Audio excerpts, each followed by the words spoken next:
বলতে যদিও আপনি সব বিষয় নিয়ে বেশ স্বাচ্ছন্দ্যে সাবলীল ভঙ্গিতেই বলেন, আলোচনা করেন।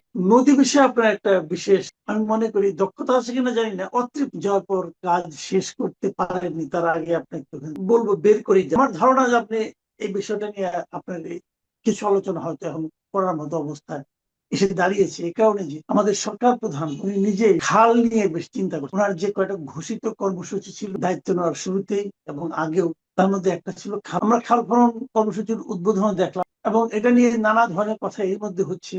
অনেকে বলছেন যে ওনার মধ্যে অনেকে পিতা শহীদ রাষ্ট্রপতি জিয়াউর রহমানের ছায়া দেখছেন, আবার অনেকে বলছেন জিয়াউর রহমান সাহেব যখন এটা করেছিলেন তখন সেই যে বাস্তবতা ছিল এখন তো আর সেই বাস্তবতা না। কাজে এই সময় এটা করাটা কি কেবলমাত্র স্টান্টবাজি নাকি আসলে এর কোন রকম উপকারিতা? আমি যদি আরেকটু ডিপে যেতে চাই সেক্ষেত্রে আমি বলবো আপনার কাছ থেকে আমি হয়তো এটাও জানতে চাই খাল খনন করলে কিভাবে করলে কি হতে পারে, অথবা যেভাবে হচ্ছে এটা।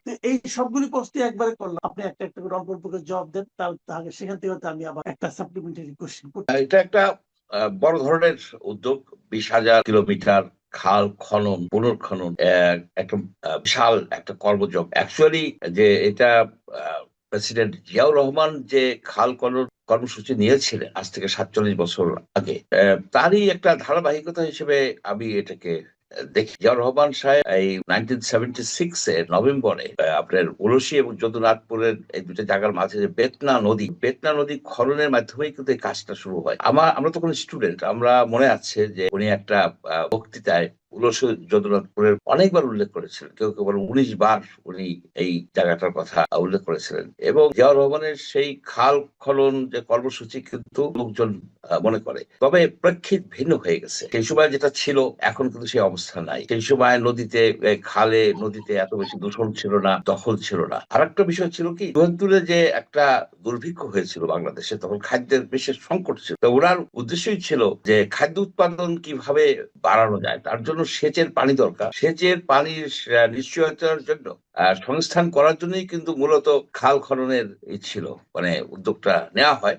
সাথে সাথে মৎস্য চাষও হয়েছে, অটোমেটিক্যালি মৎস্য চাষও হয়েছে। কিন্তু এখন যেটা উদ্যোগটা নেওয়া হয়েছে, এখন আপনার খাল তো আর নতুন করে খনন করা দরকার নেই, কারণ খাল কিন্তু অনেক আগে থেকে ছিল। মোগল আমলে খাল ছিল, পাকিস্তান আমলে খাল ছিল, প্রাকৃতিক খাল ছিল, অনেক খাল কাটা কাটা হয়েছে। জিয়াউর রহমান অনেক খাল কেটেছেন, সঠিক হিসাব পাওয়া যায় না। 500 কিলোমিটার নতুন খাল কেটেছে, আবার বাকি প্রায় 5-6 হাজার, টোটাল 6,000 কিলোমিটার পুনর্খনন করা, টোটাল 6,000 খাল পুনর্খনন মানে সংস্কার করা হয়। খাল সাধারণত বাংলাদেশে যেটা হয় যে আপনার পলি পড়ে, তো অব্যবস্থাপনা, পলি পড়লে কিন্তু খাল আপনার বন্ধ আচ্ছা, হয়ে আমি যায়, বিশেষ করে। আপনাকে একটু থামাই একটা জায়গায়। আমরা তো আসলে শৈশব থেকে যে খাল বিল নদী নালা এগুলি দেখে দেখে আসলে খালের প্রয়োজনীয়তাটা কেন, খালে কি হয়, খাল থাকলে কি লাভ হয়, না থাকলে কি লস হয়, আগে কি লাভ হতো অথবা এখন কি লাভ হওয়ার সম্ভাবনা, একটা খাল খাল থেকে আমি কি লাভ পেতে পারি এই। প্রথমত আপনার খালের মাধ্যমে পানি গ্রামের ভিতরে আসে,